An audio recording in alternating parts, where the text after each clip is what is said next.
we have a lot of things to do, a lot of plans ahead. My name is Gala Grigorieva. I'm the Chief Marketing Officer at Kofteros, a global advertising and CPA network. And I'm also a community leader of Women in Tech Cyprus, which is an official chapter of Women in Tech Global. And now I'd like to tell you a bit about our organization, which is a non-profit organization. So we work like we act on a volunteer basis. Today's topic is from 0 to 1 with your startup idea, which is a long-awaited topic. And I see that there are a lot of people interested in this activities, and probably you are creating something already, or you're just thinking about it.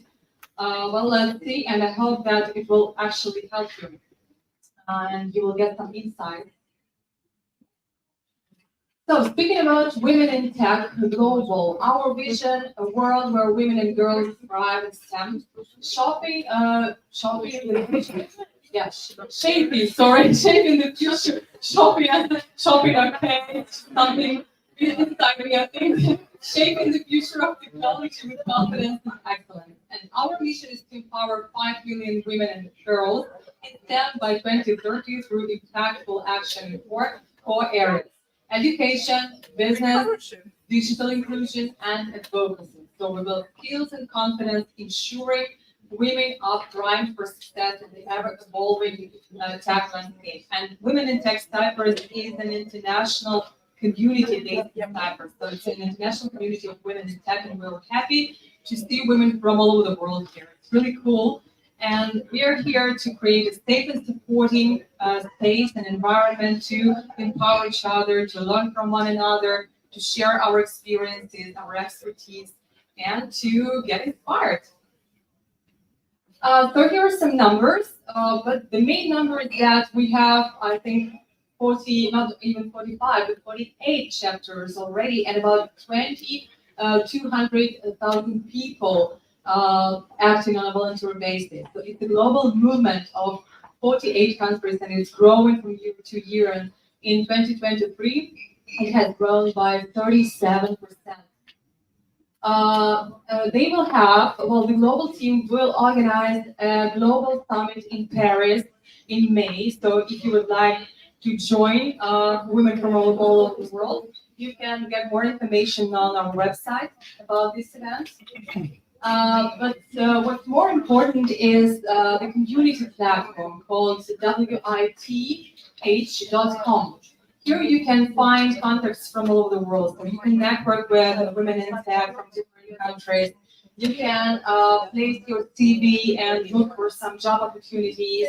And different companies, IT companies, can also take part in this initiative by placing their vacancies. You can also find some events. Well, most of them are in person, based in different countries, but some of them are open and they are all held online. So you can join for some, masterclass in soft skills or role modeling or something like this. And we also have a mentoring platform. It's paid, but the money is pretty little. I mean that the payment is little, and you can get access to mentors from all over the world, which is also cool.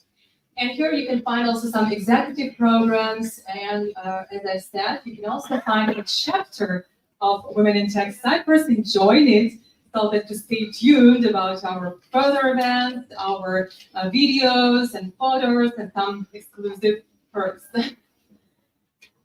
So here's some information, more information about the Global Mentorship Program. Well, we will send all the links in our chat so that you can find it. So you can get access on a monthly basis or take a yearly tariff, yearly plan, and get access even to more mentors you can choose from on the platform. And here is the web page of the job job opportunities portal. So you see that you can upload your CV, your resume, and you can also choose the select jobs by region, and you can see what companies are represented here. So as you see, there are many well-known companies, and your company can be here as well. And it's a great news. Just recently, well, a week ago, so maybe a few days, Women in Tech Global launched a mobile app. So it's the same community platform that just described to you. And here you can also get access to networking. You can join our chapter. You can join different events, and stay tuned about the activities of the global movement. So, Women in Tech, Cyprus. Here is our chapter theme, and you will see, and most of you, I'm sure, know already Tanya Romanyukha, who is our chapter director. So, your hands, please, to Stavriana. Stavriana is the Chief Operations Officer at Techisland, and we also have Nadia Bogdanova, our Partnership Manager. Nadia, please just stand up. And Business Development Manager at Quantum. So if you're interested, if your company might be interested in partnering with Women in Tech Cyprus, and we always, need your support and sponsor support, so please contact Nadia and discuss any activities with her. So using this QR code and scanning this QR code, you can join our chapter on Women in Tech platform. First, you have to register there, and then you have to find it among other chapters. But it's very easy. Just dial Cyprus, and that's all. Oh, sorry. Okay, I will send this presentation into the chat so that later. And also, well, a lot of QR codes today. Okay, we have another one, and if you scan it, you will join our LinkedIn page if you haven't joined us already. And also, well, I would say our main channel for communications is Telegram. So you can join our Telegram chat by following WIT Cyprus. And please use our hashtag Women in Tech Cyprus if when posting your photos and videos on Instagram or whatever. So what we do? First of all, meetups. We started, well, almost a year ago in April 2023, and we're going to have monthly meetups, as I said. There was a very exciting Christmas gathering with more than 120 people in December. And thanks to anyone who attended this great event. We're going to have more. What else? We are launching, and it's a huge news for us actually, we are launching an educational program, Advocate for Yourself, consisting of 6 transformative workshops. We are launching it in February, so you can actually join it. It's a paid program, but the prices are really, well, special, I would say reduced pricing, because, well, we have to, reimburse our expenditures on venue rentals and catering and things like that. So you can scan this QR code and learn more about the program and even enroll. So we are accepting applications, and this is a pre-selected program. So the maximum capacity will be only 30 people, 30 ladies in tech. It will be a very insightful program with partnership of highly professional coaches, trainers, leadership mentors. What else? We're going to have roundtables with Madam Gender Equity Commissioner. And, well, maybe some of you know already Madam Gender Equity Commissioner Josie Christodoulou already participated in our events. So she opened our first meetup in April. And she also attended our Christmas gathering where she talked a lot about governmental programs and initiatives. And it's really cool, to unite business and government and employees so that we could really move this industry and drive diversity. What else we plan is to have weekly posting. Well, we try actually, and to use a text system. And we've noticed that you already, post messages like, okay, I'm looking for a job, or do you have anything, ladies? This is really cool. So let's, create separate tags, separate, well, how to say, well, factors in our chat so that you can use it directly. What else? Yeah, as I said, we're going to have an educational program, and Women in Tech Global is also working on a global educational program, which should be prepared pretty soon. We're planning to hold the first Women in Tech Summit in September. Well, it's flexible and we will keep you updated, but we will think about it. What else? Quarterly masterminds and webinars, so online events for those who cannot attend our in-person events. And of course, some more information about the platform and mentorship opportunities, so different learning resources we're going to share with you. So we're going to have a database, like a base of all the resources to share with Women in Tech Cyprus. I would like to thank you, our sponsor of this executive meetup is Stavriana. Stavriana is they developed like AI products, and they are a startup as far as I know, so they have recently sent us their logo, so it's very relevant for our meetup, I guess. And of course, our community partners. Thanks a lot to Sarah, my company, and Techisland, which Tanya represents, because these companies joined their forces in April, to start everything, and we are happy to represent them and to do this under the auspices of these companies. Sure. So, our two-day speakers, I'm happy to represent them. Yuriy Romanyukha, a managing partner of ICLUB Global. Tanya Parfenyuk, co-founder and CEO of Zing. Zdorenko, founder and CEO of INCYMO.AI, and Stavriana Kofteros. We are very happy to have her here. A huge honor for us. She's the founder and partner of W11 Ventures. So first, I would like you to meet Yuriy Romanyukha with a very interesting presentation on venture capital fundraising in 2024. And then we're going to have Stavriana Kofteros and a very interesting panel led by Tanya. Yuriy, please, I saw. It's not for me, Yeah, the next one.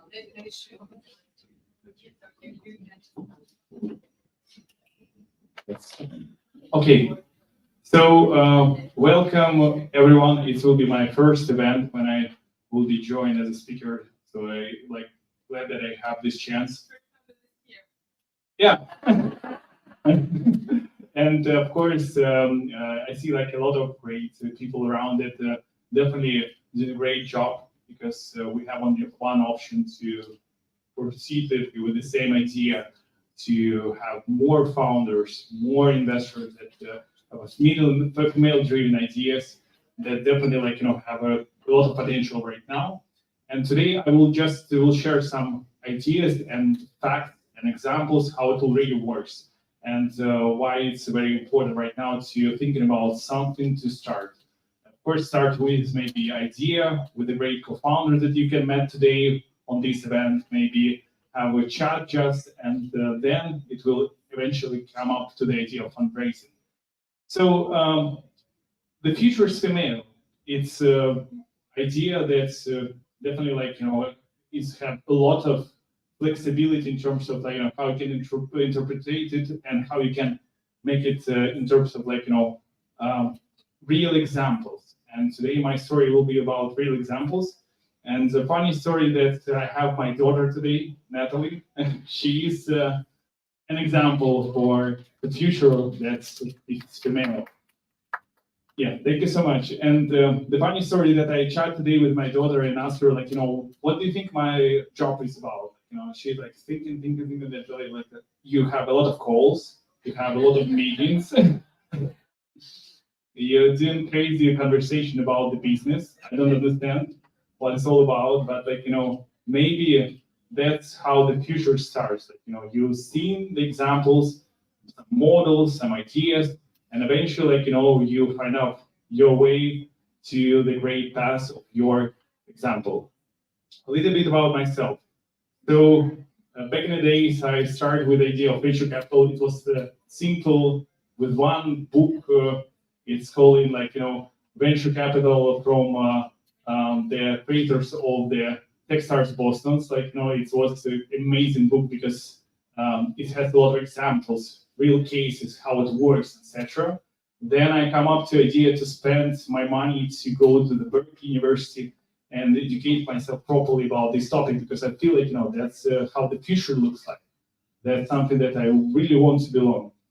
And of course, I have a lot of experience with companies like Uber, Google for startups, and startup-wise guys that's doing a crazy, amazing job in terms of their business and project, etc. But again, today is not the topic of discussion about this company because we know that the female is the future. And if we're talking about the future, I have a great example. My GP inside the fund TA Ventures, she's female, Victoria Tikivka. Of course, she started out this business back in the day when it's not so popular. It was 2010 when she started her own venture fund, invested her own money in startups, and basically seeing the whole reality. She's seen a lot of the complexity in terms of venture capital, because it was all about people that are white or 40 years old, male, and trying to do some crazy stuff, but not sharing it all. And what she did, and I think it's amazing. She started step by step to build the relations. Relations, first of all, not with investors but with the founders, because they are amazing examples of visionaries that can drive, or of course, to change the whole landscape. And right now, I think it's very great that she has these sort of numbers and traction results together with our team, because all of the 70 exits. 6 IPO. Right now inside the portfolio, we have 11 unicorns and 20 unicorns, the company with valuation more than 100 millions. And it's like that, working every day, every week, when we come up with the idea of investing in some great startups, we have different discussion instead of board meetings, etc. But we have a lot of co-investors. We have a lot of founders that already have exit with us. So we have a lot of different minds that we can use for the power of due diligence to understand the better thing that we want to work with. And all of these, of the 3,000 investors, they have story behind with the TA Ventures, and they have successful fails. That's not just about exits and capital gain. But again, that's how it works. And the key source right now of the venture capital deals for us is, of course, the network of founders that already have successful traction results with us. They personally start to invest their own money, so they have skin in the game. They're not just showing company; they basically invest in this company and allow us also to join these companies. And once we have this selection process go through this funnel, we have ICLUB. So ICLUB, it's a community of angel investors that also want to have the same feel and vibe about this sort of layer of venture capital that's completely sometimes not visible, because we have a lot of examples of companies that open up the funding round in just 7 days. They close everything with a proper lead, with the proper core investors.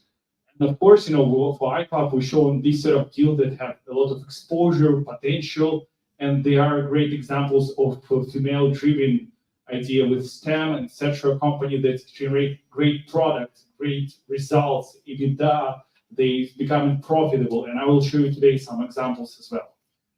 So if we're talking about,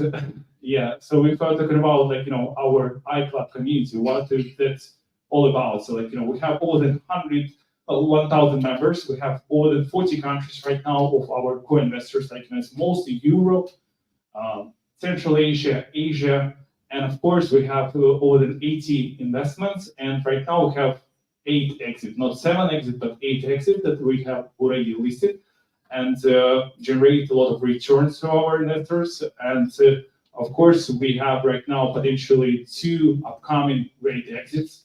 And definitely it's all about the idea that when you meet these people that are join our community, they also pretty successful in what they do as well, because they have offline business, they have different kind of stages of the companies. But amazing thing that the female rate in our community, it's 46% of all the investors that have exits, they are female, and that's proven metric that they can choose right company, they can definitely have precise selective feel about industries, how it evolves, etc. So it's completely clear that if the path that we can be transparent with you and definitely tell you that that's the future.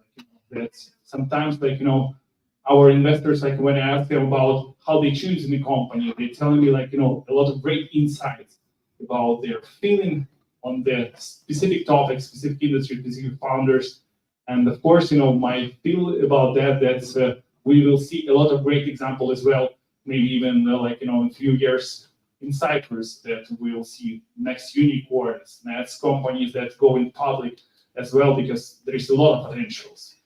And my question maybe to audience, have you ever have a chance to build this fundraising strategy, a process of fundraising with your company? If you have, maybe you can raise your hands. So you raise the money for your startups. Okay, who else also raise the money for your startups or for your company? Okay, another question. Do we have here some founders that already have company established? Yeah, also? Yeah, great. And another question that I also want to give you as an idea, maybe you have a plan to start the company next 5 years, maybe few more. That's amazing. So I think today my discussion will be mostly about examples and some lessons learned that I have already from the constantly seeing these companies and why they're so successful, not just about the product performance, but also about their fundraising strategy. So first company that I'd like to share, it's Impress. It's a company that's back in the days in 2018 or 19, started with 2019. They just eventually started the idea. They want to build a global business that can easily transform digital health, not just from the offline perspective, but mostly with the idea that they just go into the mobile phone application experience, and of course, go with different countries. At the beginning of this year, I also was in Spain, and in Spain, it's everywhere. It's constantly growing company, and the beauty about this company it was founded by female founders. So it's amazing job. And my feel they also help this guy to become more handsome. I think so they already have a lot of impact for people around, and of course their technology pretty robust. Right now they already launched their presence inside US market. By the way, this girl is wife of Cristiano Ronaldo. She's official ambassador of this company. And my feel that these stories, when you see this just an idea, back in the days when it just started out with zero revenue, it was the vision about the founders, clear understanding about the industry, clear understanding about the problem, how it works right now, and how the digital experience can change everything dramatically. But again, right now it's already proven strategy because they have great institutional investors like Unica Capital, etc. That's completely clear about this vision. And of course, they have a lot of traction, result that generate revenue. And we see this as a chance for us to have next unicorn inside our portfolio. Another story, it's Gameta. It's amazing, great company because the founder itself, she was back in the day in MIT, doctor's level person that researched this topic of fertility, because this topic is crucial for women's health. There is a lot of research right now that's happening across globe that's showing that the traction numbers of the diseases like cancer, etc., growing significantly when this topic appears on the radar. And of course, the company is already on track with their development. They already have prototypes. They already have the FDA stage of approval of their medicine. And she will be recognized as the most influential person that's driving this topic upcoming. So my lessons learned from this company, maybe for you, will be if you see the problem that interact with you, and there is no one can solve this problem, or you can't find a solution. So that's your maybe recognition to start something. Because if there is something that you see constantly that is unfair, that there is issues with the health, or maybe with a lot of different kind of environment things, a lot of different kind of topic around. So please don't skip this.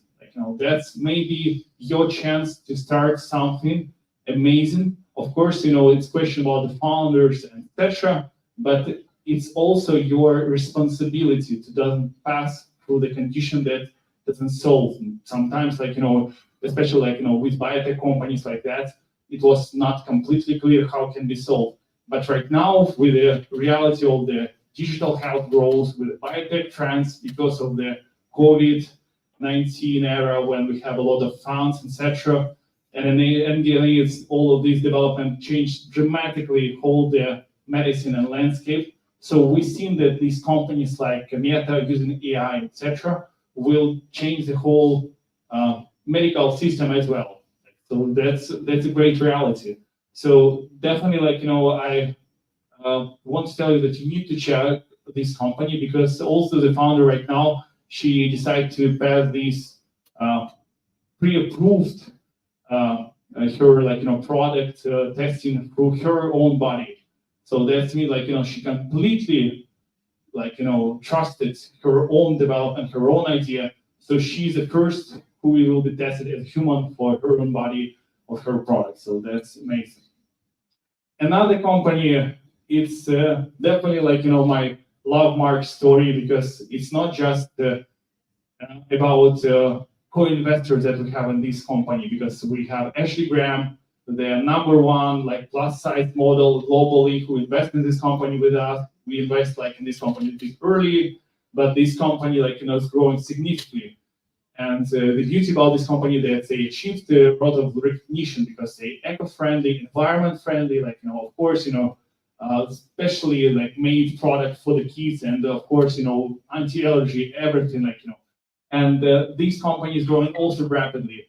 The last time that they raised money, right now they already profitable. They running their operational business in US, North America, and of course, the story that you can learn about that the money that you raise from the individuals, it's not just can come from the venture capital pocket. It also can come from the individuals that have audience, that have exposure, that you can use also as a power for yourself, because it's exactly important that you can read them out in very big format that they will already trust it. So today, that examples of female-founded startups, and of course, female-oriented company that's amazingly that we have inside our portfolio. It's not all of them, but I want to to have a lot of things about the ours. Maybe I want to switch about the whole market condition right now that we have. So first of all, if we're talking about the fundraising this year, it's a crucial condition, because as you can see, if you start something back in the days 3, 4, 5 years ago, it was easier to raise money for your company, because the metrics that investors, especially institutional VC funds, etc., looking for was very low. Right now, they change dramatically, especially for the growth stage. So that's mean that's it will be not easy. Telling you clear that it will be not easy, but today I will give you some ideas on how you can hack the system and get more perspective on the result that you want to achieve. Another part that's very important also to understand that the trends itself and industry changing dramatically. Look, we have comparison of 2021 and 2023.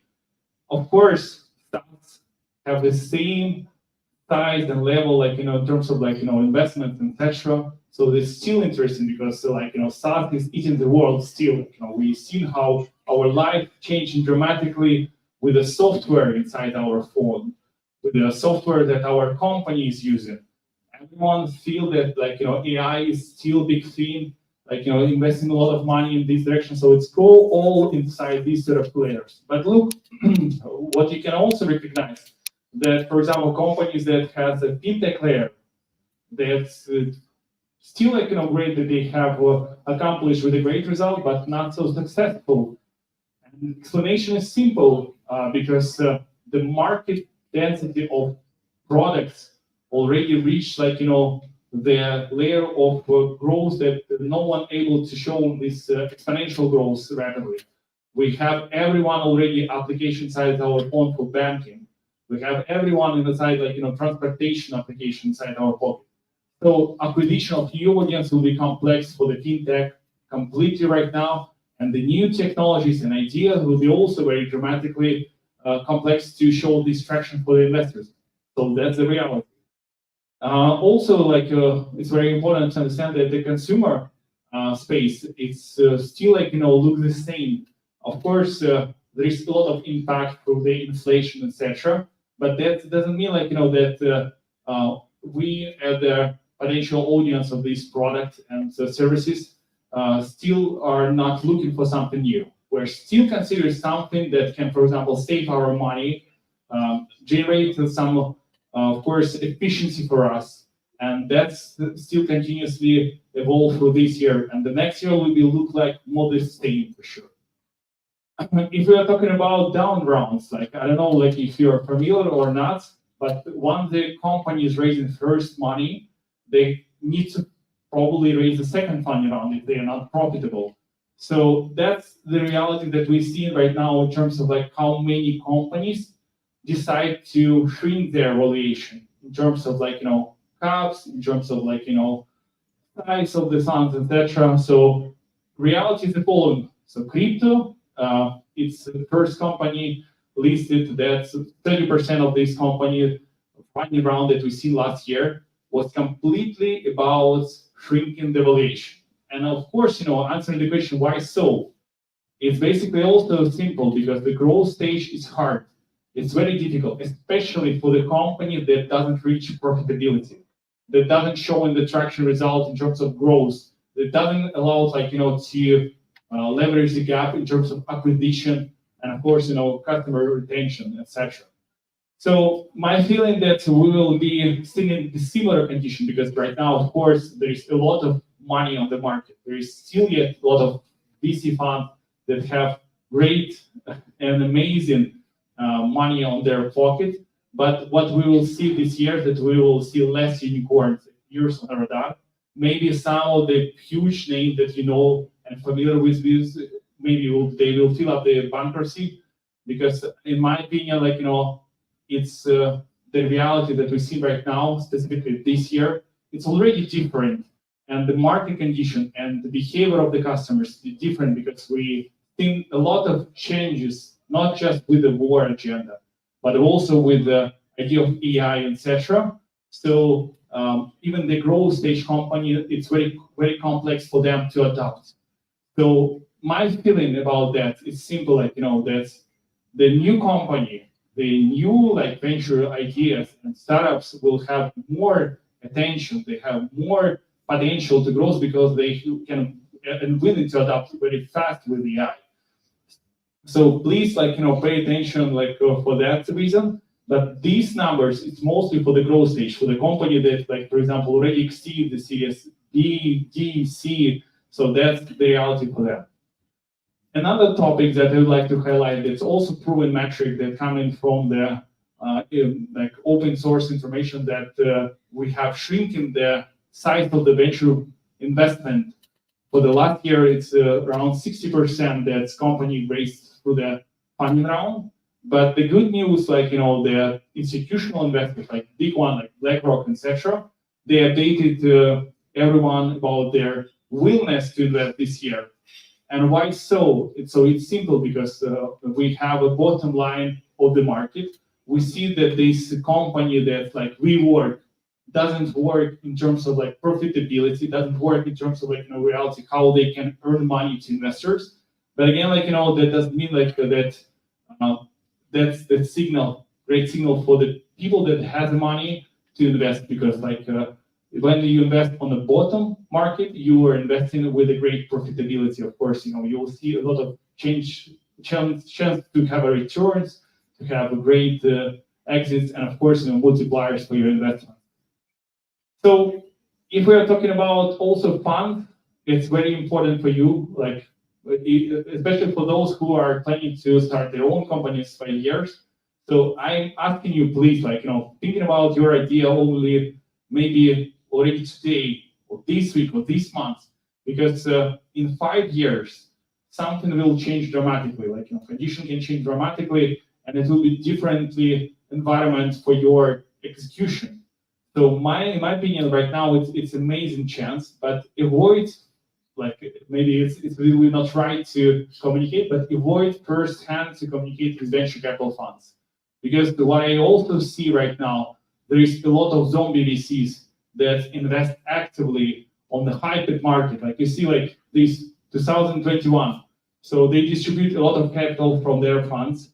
What kind of now they already have the shifted valuation of their companies.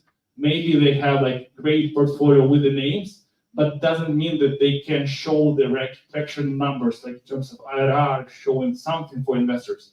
So what I see right now in Silicon Valley, there is a lot of partners that left in the venture capital funds. So there is a lot of issues with emerging funds because what they did, like, they start their journey in not the best condition, because once you start the journey on the hyped market, you will see the downside as well.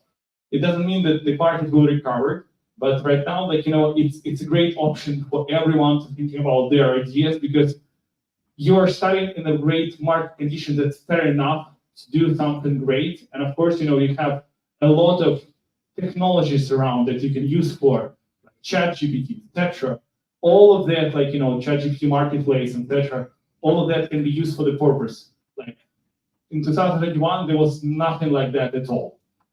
And if we're talking about like also valuation side, as you can see, pre-seed and seed stage funding valuation is still like, growing. And in my opinion, like, it's fair enough that the market and of course investors betting on the company that can already showing something that can works with the new market condition. And like today, like we chat with about this company. I don't know if you're familiar with its company Shane. They like completely crazy growing, like numerous numbers and like, growing profitable in different countries like US markets, etc. So they already shown their traction results for their new reality. And if we're talking about growth stage, of course, it's not so like, good in terms of like, right now, valuations perspective and numbers of funding round that they closing, but it will change, because once we will see the reality of new companies, the potential will start from this presentation, from your just idea that you can facilitate. It will definitely will help a lot to provide this, like, especially for the consumers, and consumers, like, efficiency, great results in terms of what they can use for the purpose. And of course, right now there is a lot of tools, a lot of things. So to start your company, you don't need to have like, extra 50, 100 Ks to just invest. You can start like as a side hustle and see how it evolves, because like right now it is a great time. So if we're talking about my experience, for the past years, like, we as ICLUB, we committed over 20 million to the startups through our investment inside the startup early stage and growth stage. And like beauty about the ICLUB is the following: you can see all of these founders on the private calls, ask them questions, see how they pitch in their product, see how they can evolve their product in terms of like, flexibility and technology, what they use it for. For example, like, most of the time right now, they not acquire users with a Facebook or advertisement or Instagram. Right now they go into TikTok because it's simple for consumer brand. Or for example, like, they already using a lot of partnership mechanics for the B2B companies, because it's proven also that it can speed up everything, like not just working with the individual customers with B2B, but also go into like, with a cohort of customers that can easily be reached through the communities. And if we're talking about like thing that you should avoid, like first thing that I see constantly like as a mistake. So people trying to be focused about themselves, about their product. So how it looks like in reality. You are meeting VC fund or like angel investors or great founders that has a lot of money because he is growing his company in significant size and started out to have a pitch about your product, telling him like, look, I have this app, this amazing idea, we will earn a lot of money, etc. On this sort of condition, like, investor doesn't have a link with you. Most of the time, investor doesn't even understand the industry about your company or idea. He's completely not familiar about what exactly, or how exactly it works. So please doesn't focus on your product. And what I've seen also from these sort of exercises, once you have a conversation, when you feel that you are talking over than 50% of the time, that will be a dead end for this conversation, because it will be just a monologue that you're trying to approach with someone. So it's like, it can easily be trained with a mirror, but doesn't work with the actual person. So please avoid that, thinking about the questions, think about the industry that you are focusing with, how it works, try to a bit invest your resource and time to educate these investors about what exactly you're working with, how you're planning to do so they will be more familiar with about why so it's importantly right now to focus on. Of course, the second, the crucial mistake that I've seen most of the time that people are investing a lot of resource on spray and pray format for your pitch deck. So they are using outreach tools to just share their pitch deck and tell them, guys, we are building this product, please invest in us. We've seen that you are active investor, etc. No, that doesn't work, because most of the time, that investor doesn't want to see just a product. They want to see how you're evolving. And also, it's very important to understand that if, for example, even you find the investor that's interested about your company, about your idea, it doesn't mean that you will close this deal in just 7 days. It will take time, of course, with the legal, with etc., with the other co-investors. So please, do it slowly, and not to be sale but not for sale, because if you are trying to spray your pitch deck, it's just like a discounted offer for the investors, you're trying to push them about. So please avoid that. And amazingly, that I also constantly see right now that we are entering more smart approach right now without hustle. So folks that was completely focusing on hype, to pumping their coins, pumping their project about something that they have and no one have at all and doesn't understand, that's completely the death. Because maybe I will be very frankly, but the douchebag areas is over. So smart female founders with a great attitude and smart driven ideas will win this race, because no one will care about folk that just have an idea about great name like WeWork. That's the reality. If we're talking about the opposite direction that you should consider for yourself, and it's very important for you today to focus about. The first is simple, and I will interpret it in different kind of format for you so you can understand. If investors doesn't invest their time to conversation with you as the founder, they will never invest their money. So that's very simple. So if you're trying to show in something and ask for the money, it will end up without completely clear understanding from the investor side what is the link pass. So the better for you maybe to start with asking an advice, because once you will have these people that started out to be curious about your company, about your vision, when they started to read your update constantly, they started thinking about your and maybe have a chat with you on coffee, etc. That's a good sign that you're on the right path, because these people are curious about your industry, about the product, what you're solving. And of course, you have a chance and potential to win not just their attention, but their money, because in investors' world, time is money. So that's simple. Another thing, of course, I would like to everyone, as I mentioned to you, we're not trying to compete with someone. Please avoid any competition, because once you're checking your competitive landscape, it's better not just recognize them. It's better to have friendly relation with the founders of these companies. Maybe write them through the LinkedIn and tell them, like, look, I see the same problem. Let's chat about that. Let's be frankly, I see a lot of issue with our product. Because look, the situation is the following. If you're thinking about the founders, for example, or company that very large one, etc., all of these competitors can be your potential investors. That's simple. They see that you're doing something, you find out the way how to solve this problem better. So they rather maybe thinking about acquisition or investment inside your company than just competition. So competitive mindset also is something that I think coming from the age of this hybrid market, that everyone tries to tell them that they don't have a competitors. No, you have. Everyone right now has already a phone, have already some application inside their phone in pocket. So please be friendly with your competitors. That's the reality that you're entering.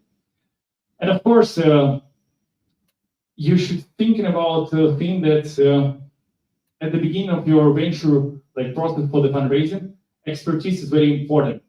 But the money that you have on the table, sometimes they can completely ruin your reality, because you can find, for example, investor that doesn't understand this venture capital, how it works, etc. And for example, take 30% of their companies on early stage, or maybe 70%. That's the then, because you'll never lose this relation at all, because it's like a marriage. It's better to play this game wisely. And how you can play this game? Look, you can start with research. You can find the founders that have exits from your industry, from your verticals for the past 5 years, and approach them and ask them advice, because they can invest the money. And once these sort of folks will join your company as investors, as angel investors, these VC fund that has great traction result with these founders definitely will join this company as well. So this works this way. So please avoid going first to the venture capital funds, rather thinking about these folks that have experience that you want to obtain, because for example, you don't have exit experience before. So it's better to have someone on the board that have the same experience that you want to have. And of course, if we're talking about money itself, right now we have a lot of issues with the source of funds for the investors, etc. So please be aware that it can also bring you a lot of issues, because once you take in money from not proper investors that, for example, have some PEP-related money on the board, etc., you or maybe sanction listed people inside their investment cap table. So your company can be easily listed inside sanction list as well. You are the person, you have a responsibility, and of course, be aware that this game can be tricky, of course. And again, what I would like to suggest you to have as an idea, to deep dive with the industry, because there is a lot of communities about specific verticals, specific points that you can engage with and deep dive about the industry. And once you have the great relations, you can build your upcoming fundraising strategy. And if you're hearing, for example, from investors that they don't want to invest inside your companies, please do not give up. It doesn't mean nothing at all, because at some period of time, they, for example, not able to understand your vision or your product, etc. But that doesn't mean that they are willing to come back to you. And you can also ask them perspective, for example, if they will tell you no, on what condition you're willing to come back for us to consider this company. For example, they can share, okay, if you have traction results, or for example, okay, if you have, additional 500K already committed, we are ready to step in and deep dive properly your company and maybe join the syndicate. But in your reality, that means that they have a soft commitment. So they're willing to consider your company to investment. So ask this smart question on a further step. How much on average you invest in this sort of company that we are? And that will bring you reality that for the next investors, you not just approach with empty list of co-investors. You already tell them that look, we discussed some information with these investors, and they're willing to join once we raise this sort of amount. So that's completely different reality that you come in with something rather than nothing. And of course, investors want to know that if, for example, the founder know how to build proper product, they also willing to run this fundraising, because for the startups, most of the time, it doesn't over at all. Like, you should constantly thinking about how to do the next funding round before you reach the profitability stage or IPO, but it's completely different scenario. So that's like shorthand about feeling what I have as the conclusion of things that you are feeling about, as a fundraising process. But most of the time, it's like in-person relations with each investors that you can build the great relations as friends, etc. I think with women in tech, you have a lot of great expertise, and of course, C-level executives that already on board. Maybe they're willing to invest as well. And I'm sure you, by basically joining this sort of community, you have great exposure for your idea. And of course, to build this relation that being trusted, not coming with just idea of raising money, but with coming with your potential individual, your vision, your product, etc. So it end up with a clear sign off of the term sheet, and of course, with the raising funding money. So today is over. Maybe, I don't know if you have any questions.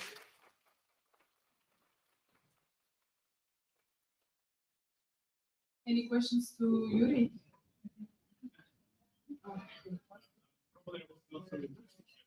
Thank you very much. It was very interesting. We just want some compliments.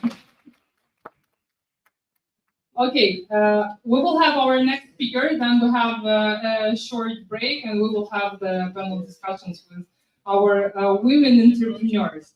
I would like to invite on this stage Stavriana, Kofteros, amazing woman who knows a lot of insights on how to scale startups from Cyprus. Stavriana, most probably the best person who knows this market from within, like from the start, from the very beginning. Yura brought us the macro perspective, global perspective. Stavriana could also shed a light a bit on the local perspective. But what's importantly, we want this session to be interactive because Yura put a little bit fundamentals here. Now we want you to think, and based maybe on both speeches, to ask real questions on how to start. Listen, what do you have in mind in terms of fundraising, especially building products and startup from Cyprus? I believe that Stavriana is the best fit to talk about. I guess we feel about that at the end. Hi, everybody. Thank you. Thank you, for being here. I'll attempt to provide a perspective of launching from small island in the southeastern corner of the Mediterranean. Do you know what? It's pretty much the same anywhere you are. I mean, unless you are in Silicon Valley, if you are in Iowa, Alabama, or anywhere in Europe, the situation is exactly the same as it is in Cyprus. Some things are more intoxicated, others less so, other countries, but it's exactly the same. So, what usually we hear, and by the way, it's not 0 to 1, it's 0 to 0. I know you make 0 to 1 in the binary way, 0, 1, writing code. But let's see how we're going to take it 0 to 0. Everybody wants. I've never heard one entrepreneur that has an idea, still an idea, right? I don't want money. No, you don't. You don't want money. Prove it first. How do you do that? Easier said than done. You need to validate. And Yuriy mentioned it before. Find a problem. Find a problem that resonates with you, that you're passionate about. It exists in the real world. From whatever perspective. Is it a business problem? Is it a young mother's problem? Is it children's problem? Is it whatever it is? Is it faster cars? Is it more electric cars? Is it storing? Whatever it is, as long as there's connection with you, you just get some knowledge. First of all, find the problem. Validate the problem. I might think it's a problem, but it's not really a problem.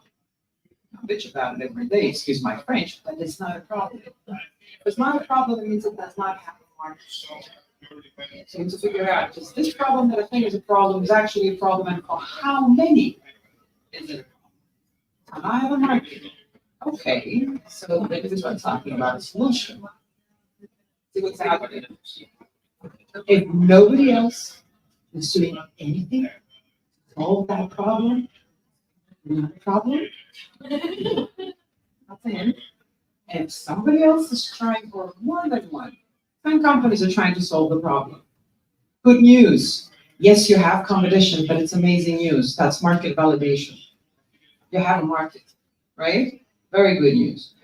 How you solve the problem, this is where a bit of you has to come in as well. What's your solution? How do you implement it that's different? By the way, there's no original idea. Everybody has ideas. We all have it. I mean, come on, we sing in the shower. We come up with a million ideas right there in the shower and forget them, right after we step outside the door, right? There's no such thing as an original idea. What is different is execution, is how you implement it. Because you're going to implement it differently from you and your team. It's going to be way different. So how do you differentiate? What's your niche? What can you do better than anybody else on this planet? I'm on what? We're 7 billion now? Okay, so even if you're starting from Cyprus. So basically, you need to fall in love with the problem, which means fall in love with the customer, not the product, not your solution. Listen to the customer because they know. We are talking about money, right? And in order to fall in love with the customer and be able to talk to the customer, you need to have an MVP, a minimum viable product, built it in the leanest way possible. So probably you're going to go out and find out some soft money, especially if it's a deep tech, more tech program, more scientific. You go for grants. I'm not going to talk about the grants. You can Google them or ChatGPT them, and you're going to have all the answers there. But in Cyprus, that would be the Research Innovation Foundation. So you can get some research R&D innovation grants to start testing, building, etc. So you actually have an MVP that you can get in touch with the customer. And here I mention customer, and this is the center of the universe, because the best investor is the customer. And that customer is not going to take a percentage of your company from hello 10 months down the line. And this is where I want to stress, because this is something that not a lot of attention is paid to. Pilot with corporates. It's not easy to talk to corporates. And I can back this because this is exactly what my co-founder and I have the pleasure and the honor of being a co-founder with the former chief scientist of the country, Dr. Nicholas Stavriana, that we were together at the Research Innovation Foundation in our previous life, which was 10 months ago, before we founded the company. And what we try to do there, because we really believe that there's no way you can actually test the problem, the solution, if you don't talk to the customer, because the customer knows what their pain is. They know their headache. They face it every single damn day. It hurts them. It hurts their bottom line. It hurts how they grow. They really know it. I'm outside. I don't really know what their problem is. I have to go talk to them and interact with them. And what we were trying to solve back then is, okay, we need to create programs, grants that will allow this very separate worlds. Corporates, startups, different language, most of the cases. How to interact and start working together so they can actually, startup would know that this is, these are the real needs of the corporate. Now the corporate, by the way, they're not very easy to interact with. They get sucked in the everyday of what they have to do and their bottom line and their results, et cetera, or they have a heavy hand because they know they're dealing with a smaller company. And the smaller company, the startup, needs to stay, listen, hear, be agile, but don't go like this.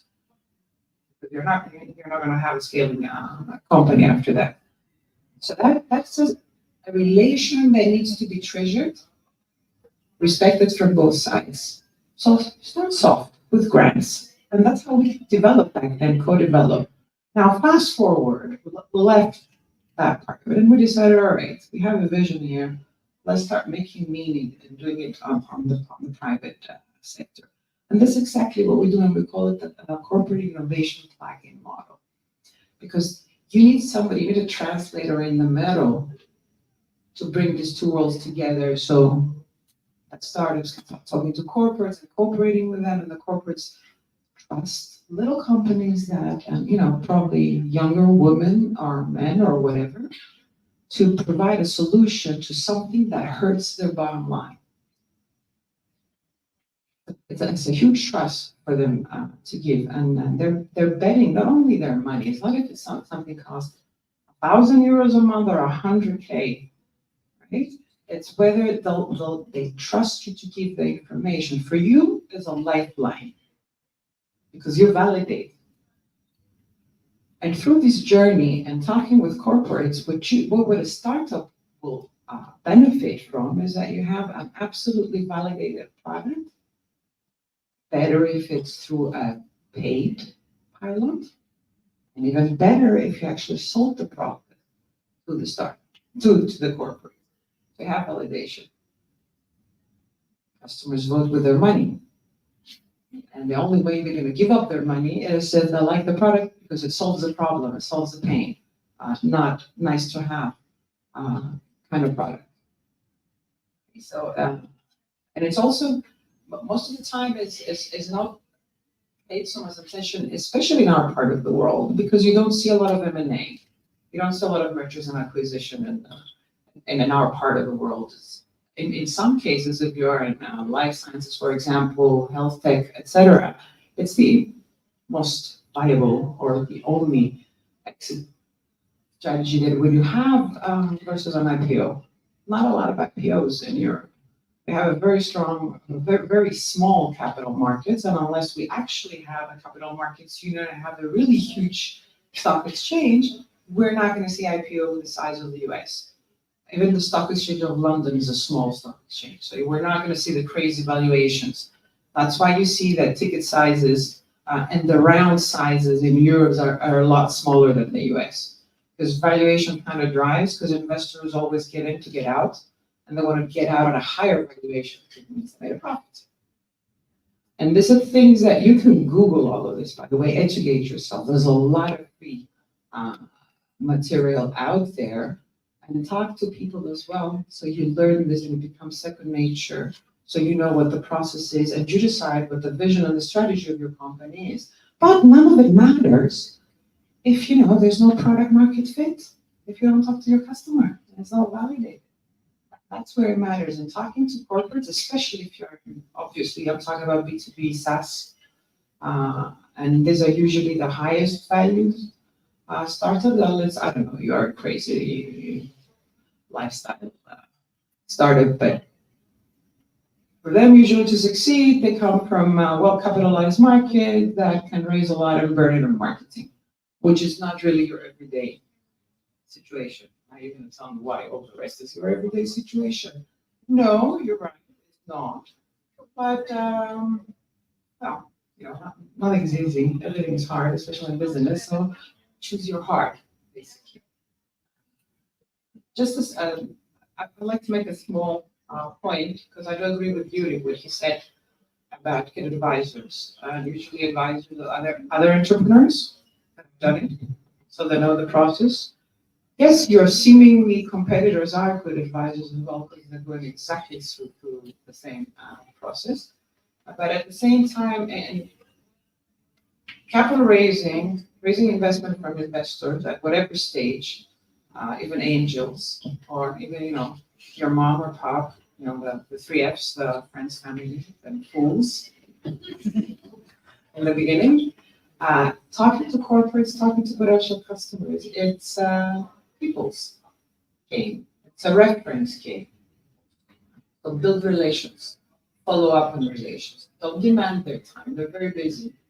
And one thing that we all have in common is that time is finite. It's 24 hours. That's it. The only thing you can do is choose how you're going to spend it. These people are very busy, so if they're going to spend it in the streets, they need to feel like they're investing their time, even if it's 10 minutes. So add value to them. How can you help them? So that they're going to answer the phone when you call them, or they're going to answer your email when you call them. And when you're ready to raise from VCs, because you're not ready to raise from VCs when you have an idea in your head. When you're ready to raise from VCs, they'll reply. And that's what you want. A foot in the door to pitch. And resilience to last the next 6 to 10 months. Raise around. It's a long game. It's not a sprint. It's a long game. So make sure, as I said, choose your heart. Everything is hard. Make sure it's something you're very passionate about. And impossible is nothing if you believe it is.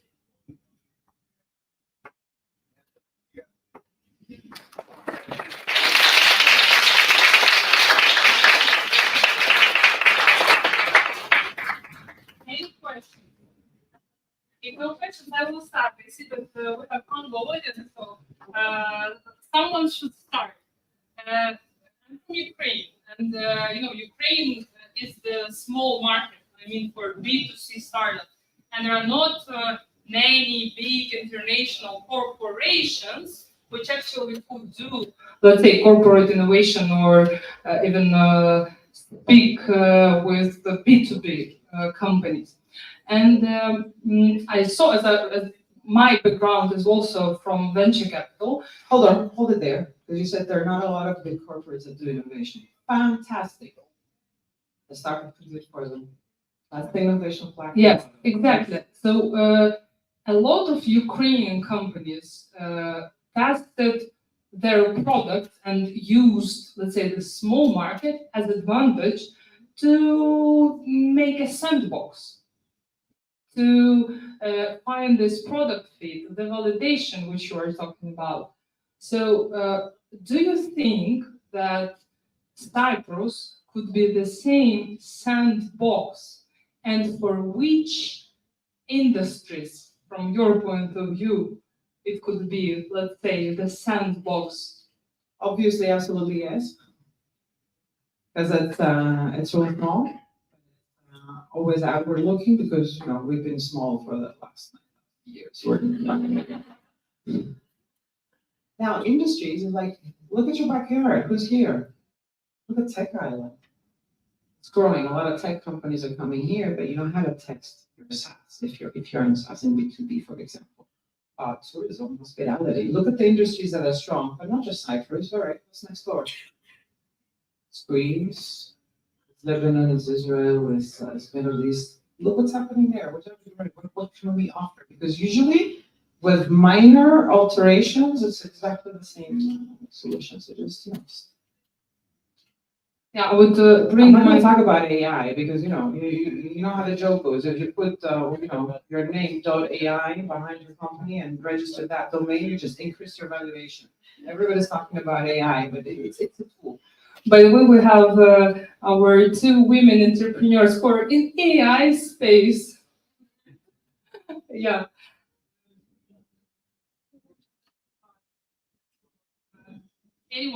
Anyone who wants to ask the question? What I wanted to bring my 5 cents on the companies, let's say, which are doing M&A, for example, from our members, from what I know.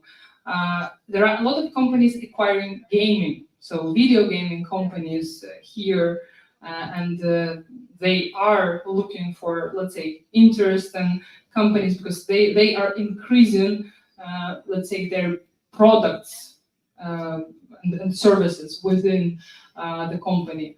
The second area, we have an amazing board member company, Asdis, which is one of the, I would say, maybe biggest corporate innovators, because they have the lab inside the company. They invest in biotech and everything with hardware. So also look at them. Who else? We have a lot of fintech, obviously. Fintech is really big sector in Cyprus and everything related Do to they have any fintech? Femtech.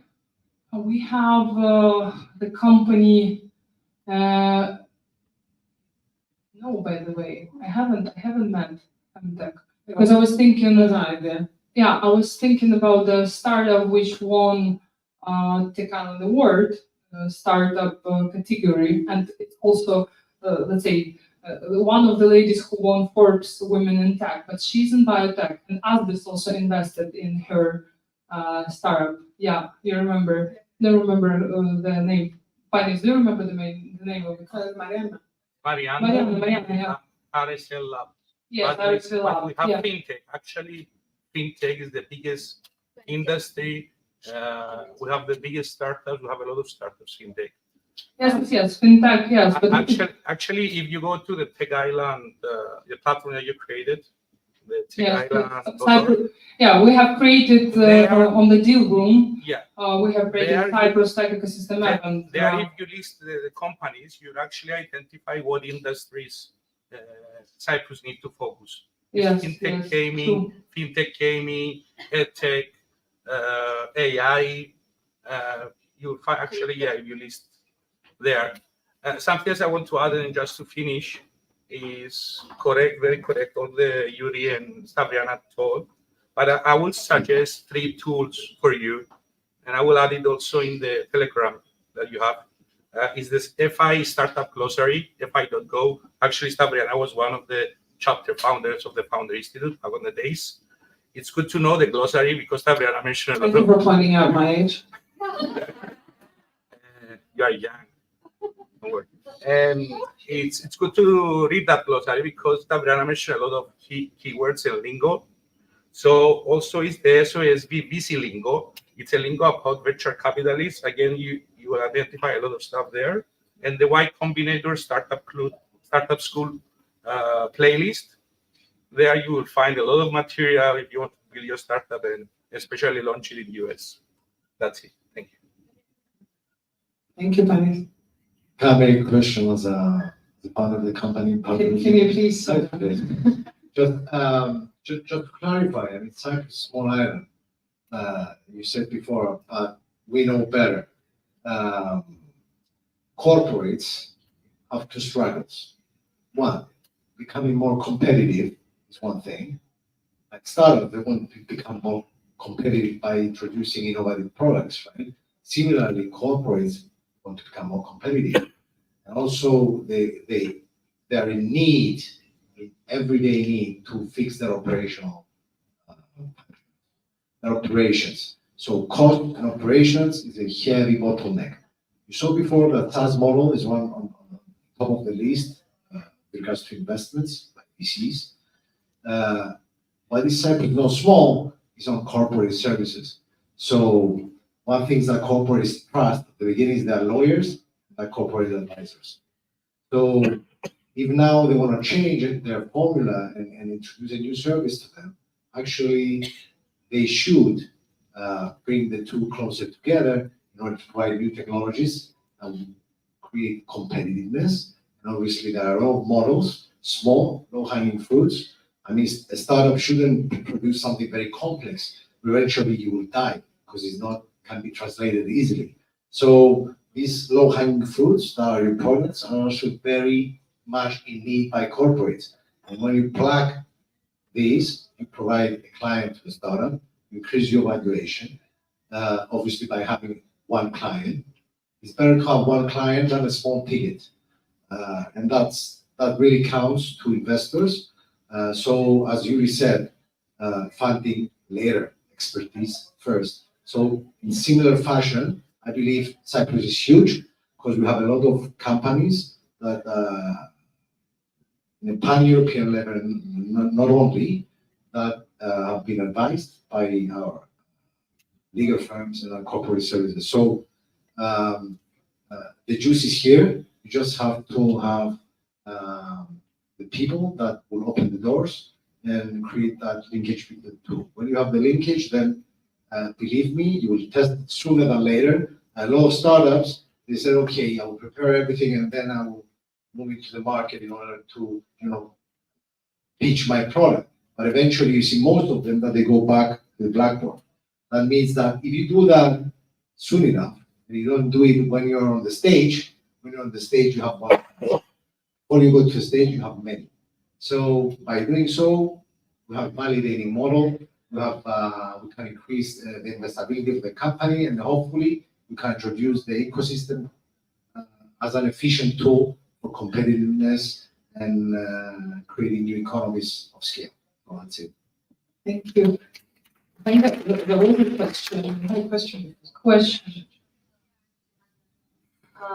Two questions. So first, if I heard you right, that in Cyprus the most viable model is to piggyback corporate problems and solve problems for them if you want to start a startup.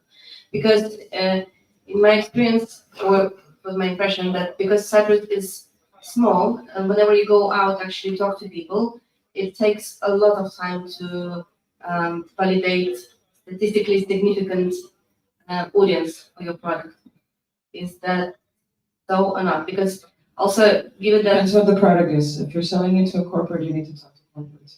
yeah, but if It's you gonna take a long time. It's gonna take a long time. What, you think suddenly my startup is number one priority for Mr. No. Business CEO or Mrs. what, I, Business CEO? what I'm saying is that in big cities which are larger than Nicosia or Limassol altogether, it takes less time to validate your idea just because there are more people who might be No. I'm talking about B2B. That's B2B, talking what I about wanted to corporate. clarify. Yes, what you need, especially in the beginning, is to have the validation that, thing that I have and I'm spending, I'm putting my passion, it's actually solving a problem that is a pain for a corporate that I can actually solve. Yeah, I just wanted It's not a B2C where you need the mass market. So it's very, very specific. Thanks. You're welcome.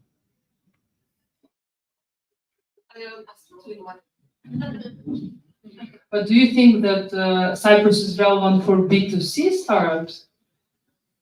Yes and no. I want to say what I mean, because it's a very diverse population. I mean, look at Limassol. Look at this. We're in Cyprus, but it's not your typical. So it's very diverse. So you can test in the beginning, but then to scale B2C, you have to go to the big markets and spend a lot of money marketing. Different business model. Yes, and here comes VC investors, but there should be really skyrocket.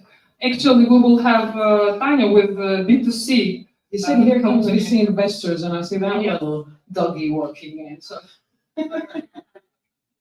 Yes, actually, when we will have the panel discussion, we will have B2B company, correct, Anna? Yes, your company, and B2C startup. So it's really interesting match today. Any other questions? Use your time. Okay, good. Yes, thank you so much. Thank you. Okay, let's have 10 minutes break and come back at 9.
Tanya Parfenyuk, and Anya Zdorenko.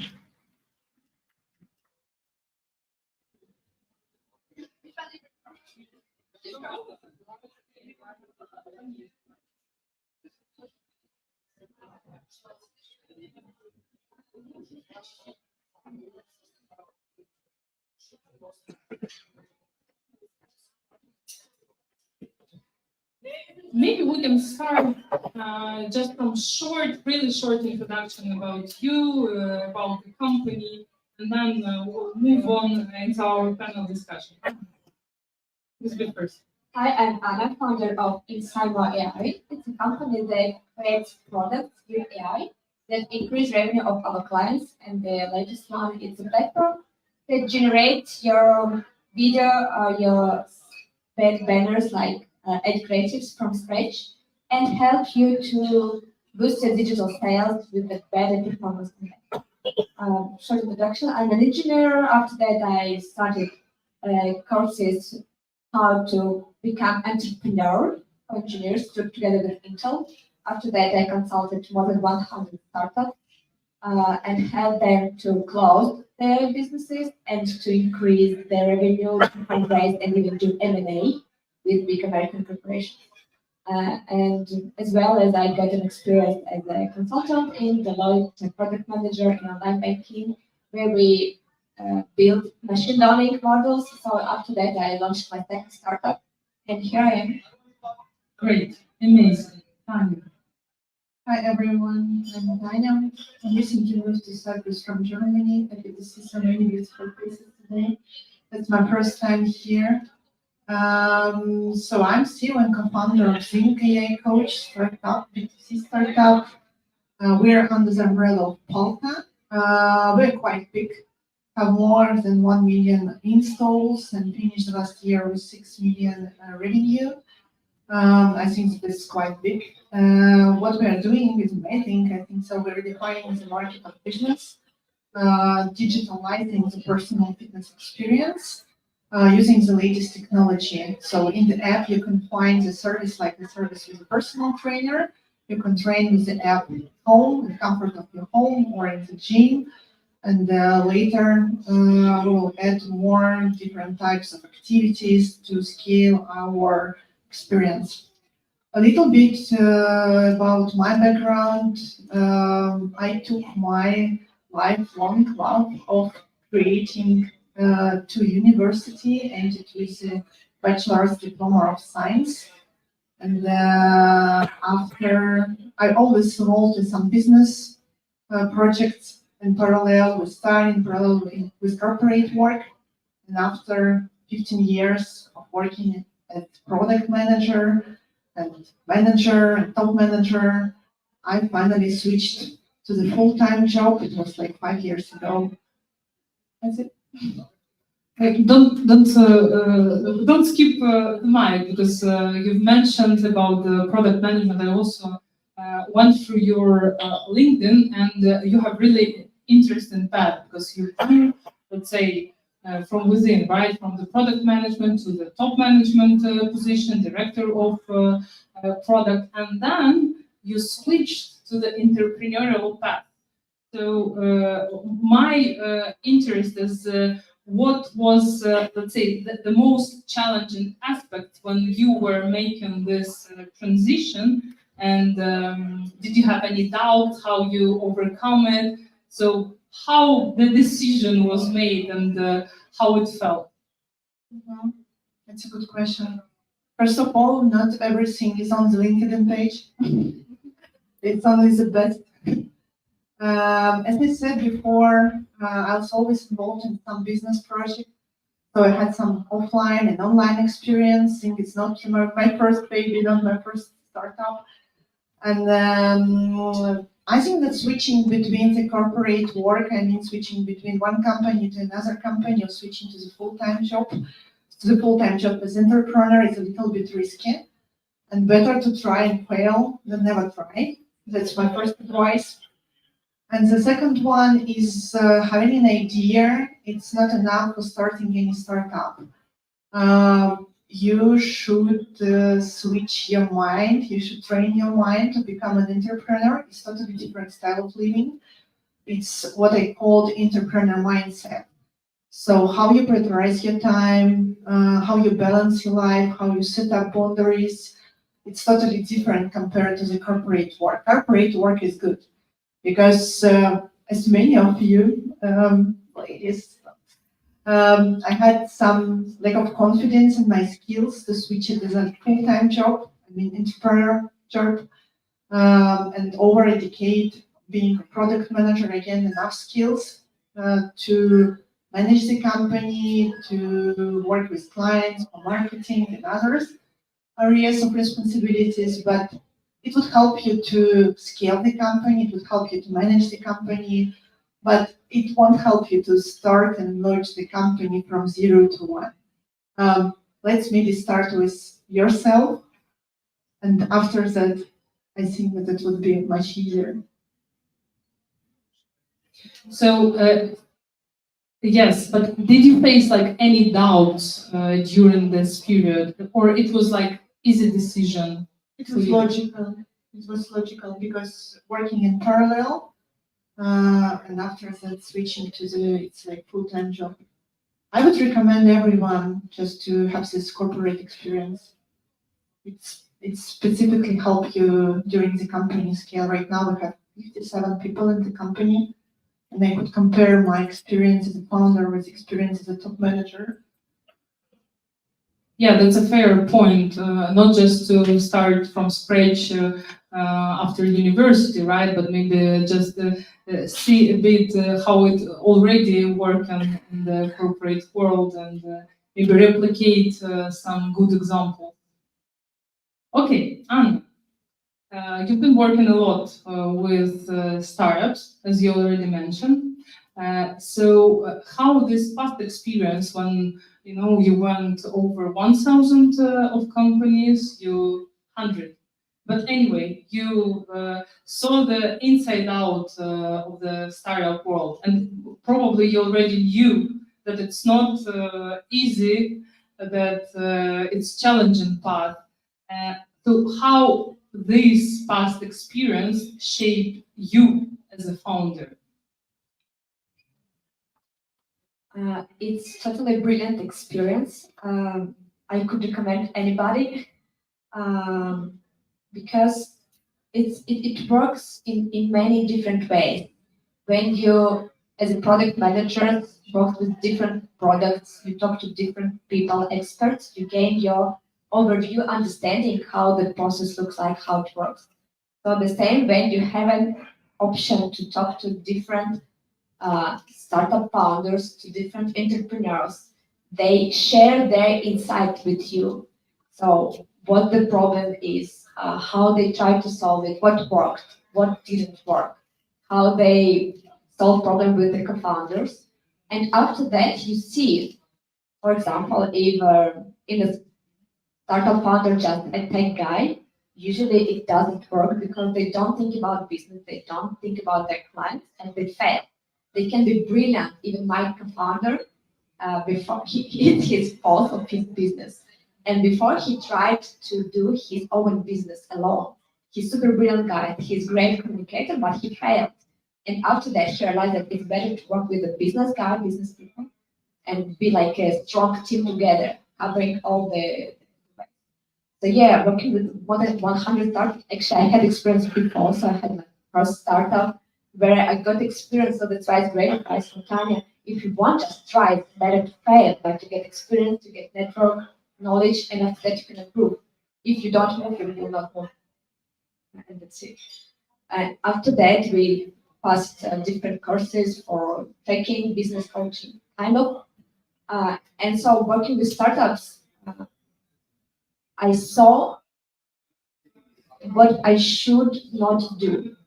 So how it's better to start, to incorporate, where incorporate, how to found co-founders, what setup of co-founders should be in my team to reach real results, because I saw teams that failed and they couldn't do this. So it's really important to do this setup. And also how to talk to investors. because we had many investors and not just talking about bullshit. What's important, as I can say, and I can share my experience. Probably Tanya has a different one.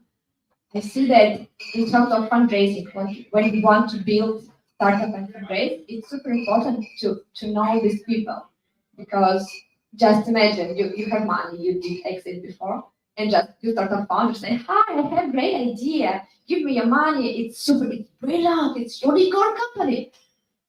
And you say, yes, even with data, even with metrics and analysis, you want to trust these people. So it's better when you do this, definitely come to such type of meetups, meet these people, build your network, and at the same time start to search for the most painful problem of the market you can see, analyze this market that is enough big, found great co-founders, really guys, when you want to build a successful company, you need the best one, because if you don't have the best one, you will be medium, not enough good, many competitors, not enough support, that's it. And I saw these answers that helped me to start, so it's really helped. Did your previous experience, especially with failing, let's say, first company, help you to find the right idea? And did you have, let's say, a few ideas and tested it out and then decided that this one is the best one and this one we will follow? Or how this ideation process worked? That's a really brilliant, great question. So yeah, first of all, I decided that I will not do hardware startups anymore. No, thank you. Because it's too complicated. Just imagine when you fail in hardware startup in process of factory in China, you need to build it from zero. It's huge amount of money. When you're building just software startup, change the code and move on. After that, when I decided to build my second startup, I started to generate ideas. I knew that it's super important. Maybe you're familiar with customer development. If not, definitely check this methodology for building startups. So I need to find big problem in the market to solve. I started to generate ideas, talk to different potential co-founders from the market I found, trying to analyze data, but we got that it all were wrong, really. Stupid ideas. Before we thought that probably it can be something interesting, but after all, I see that not. And the hack, how I hack the system through my network. That's why it's also super important to build a network. I found different mentors, and one of them was and is a big entrepreneur. He has his own companies, and he told me about the problem in the market. So exactly that previous speaker were talking about, talk to your corporates, to your potential customers, and he mentioned that they have huge amount of data, but they don't use it properly. And after that, I got an idea. Okay, it's something I already solved in my previous company, working in corporate, actually, not my previous company. I was a product manager. I know how it works. And I came to Cyprus here, talking to another potential client.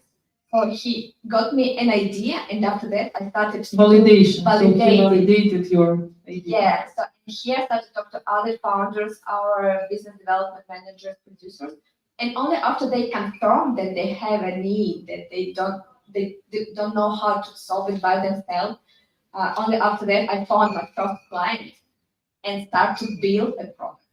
So the best validation when I already have clients that need it, and that's how I can be sure that other companies will buy my product and they have a need in this. Great example. That's really reassuring what previous speakers said.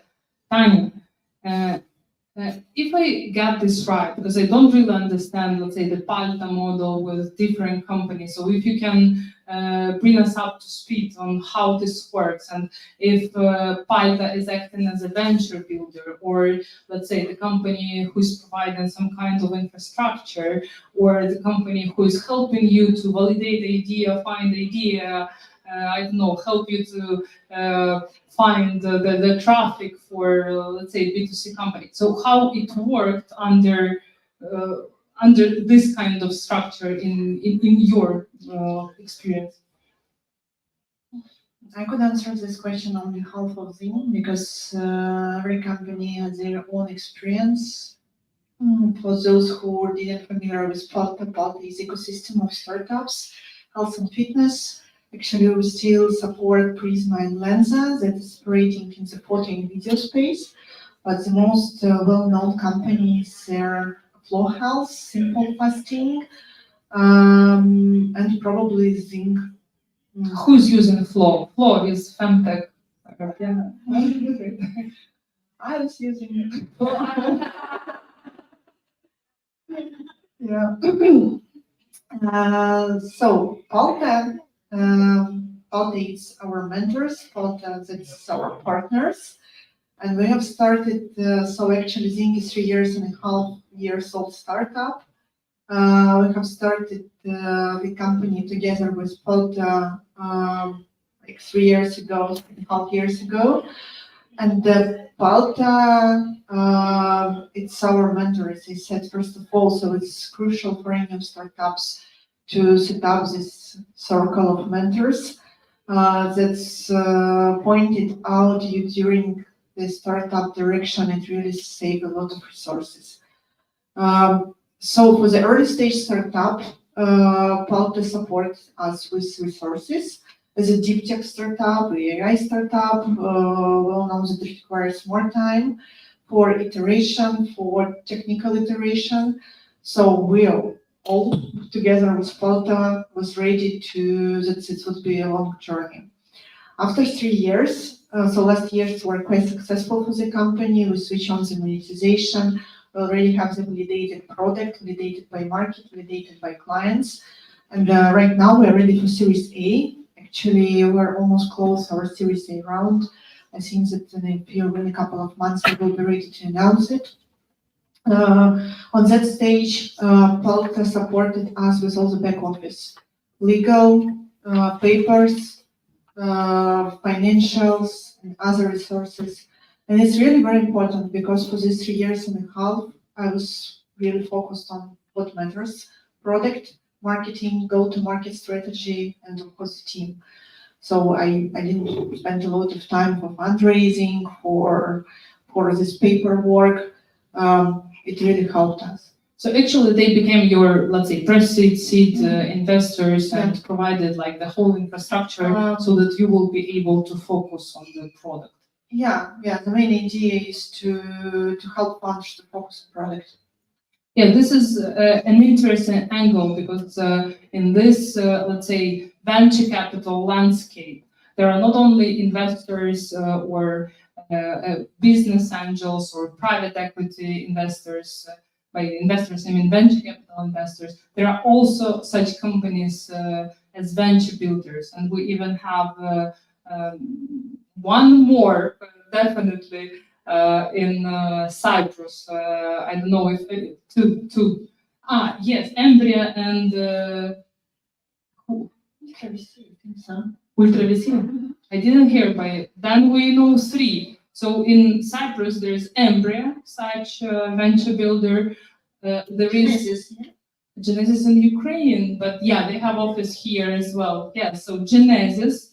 Also, we have Andrei Avseyevich, the entrepreneur, angel investor, and the one who is helping to grow such companies, and Ultra VC. So you see, Andrei, Genesis, Andrei, 4, and 5.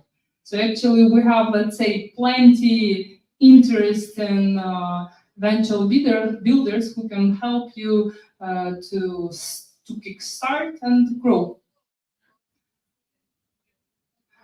They act as venture builders, kind of, Colos Ventures, they're also investing on the early stage. So let's say there are accelerators, there are venture builders, there are business angels, venture capital funds, private equity funds. So you have, let's say, options to choose. Yeah, you both mentioned mentors and how it's affected. Actually, I had the question how mentor made a huge impact in your life, and you already responded that question. That basically yes, you together with a network of mentors created very successful companies, and your mentor helped you, let's say, to validate and overall bring the idea. But I've also, when I was looking into both of you and trying to find some interesting facts, I noticed that you were telling the story on your Facebook page about Andreessen Horowitz and how you had this experience of speaking with a partner of the venture capital fund, because I feel that such discussions, it's kind of also mentorship session, because such big investors with huge experience, yes, they bring you super new angles, they're asking you such questions which could spark you into totally another direction. So tell us a bit about this experience and overall about your experience with mentors and how to approach them and how to prepare for such discussions. For example, with Andreessen Horowitz partner, how did you prepare and how did you know, I don't know, what questions you should ask? So yeah, Andreessen Horowitz is one of the top VC fund in the world. We had an interesting story how I got acquainted with them, which was all just personal drive, like posting right stories in Twitter, grabbing their attention, meeting in San Francisco or LA, and after that getting this connection that's important when you have connections with the VC if you want to fundraise. And after all, so I sent him a follow-up and he mentioned that, yeah, I'm okay to have a call with you. I was like, wow, brilliant. So just about preparation, I can't tell you many insights because it was all about our company. I'm building the company with a focus on solving problem in the big market. So why we solve this problem, why it's important, why it has a chance to become a unicorn. So based on this, I have all the explanation why we can achieve these results. And I had just to tell our story to this partner, and he confirmed. He didn't switch our angle. So probably we were well prepared before because he said, wow, you're building a really great solution and a huge problem. Just, I believe that as soon as you finish what you want, it will be a game changer. So in this case, it was like inspiration. Additional proof that it works. And according to another mentors, it's really important. Sometimes we forget about it, but if you have an option to have at least once per month a mentor session, every week mentor session with different mentors, it really will help you to grow. I saw it many times, working with the startups when we had mentor session like Draken session each week. It helps not just because mentor is great, and it's usually because of this, but it's also because you have time when you can focus on strategy, on analysis, understanding what you really need to do and what you do not. So I also had a great mentor session with the CEO of Meetup. He's my ex-boss, let's say, in Deloitte. And also he explained me very brightful insight how they get new team members. So it's super important actually to check if during 1 month the new team member, don't show not just great results, but you feel there's something wrong. After that, you can try to explain what's going wrong or fix it. But after 2 months, if it's not changing, just say goodbye, it's better because you need to work with best people. And if you see at the beginning that something wrong, be sure. In the future, it will be wrong all the time. Unfortunately, had similar experience with my first co-founder. He had brilliant portfolio as a PhD in data science in the US, Berkeley, Colorado. He is a speaker in many conferences and so on and so forth. But my first experience was like, I feel something wrong. Like, it's not a match, and all the time stressed, talking to him, communicating, all the time something wrong and so on. And after all, really, I had to stop it at the beginning. not believe that such brilliant experience of stuff. If you feel something wrong, just stop it and you will find a better one. We, I don't know how to say, checked more than 100 programmers before we found our team member. And I'm so happy that I had such great CTO with great experience that had enough passion to wait, to check, and only the brilliant one was accepted. And until today, he is a super brilliant, super responsible, super smart, super everything. So it's really important on how to choose people. So and according back to mentors, if you have an option, just do it. Even today, you come and you get new insights. If you can find how to prepare to mentors, first of all, understand what you want to do and what you need to succeed in the journey. And so you understand what you need to succeed, which way, which question you can prepare. After that, you understand which people can solve this problem, and you just go there and ask. For sure, mentor will not tell you, yeah, do something. You need to come with a question, and after that, you get answers. It's super important to questions. That's great insight about saying goodbye early on, right? To people and any partner, really. Yeah, but it's also interesting. First of all, as the startup founder, you need to recruit people by yourself, and by, let's say, checking 100 developers. It's like, wow, it's really, huge motivation. So how do you now identify, let's say, what are the key indicators and green flags and red flags? Okay, one red flag we discovered, let's say, no chemistry, you feel something wrong, you feel that yes, something is not changing in the behavior, and you are just not fit to each other, let's say. What good indicators you are using right now for your team and I don't know, for your co-founders, and maybe what bad indicators for you now? For sure, good indicators is the passion of the person. If it's not passionate, if it's just like, yeah, I'm doing something, it's not a fit. You have, and all the time I'm checking and try to check the responsibility level. And as I understood in my previous job, that it's super important in any place, if person is responsible, she will try whatever it takes to solve the problem. If not, just it doesn't help you at all. Our responsibility, great communications. So I feel that this is honest person, can communicate purely, be a great team member in startup. You can't work alone, as we discussed previously. You have to be a team worker. So responsibility, and also I realized that it's good to try to get feedback.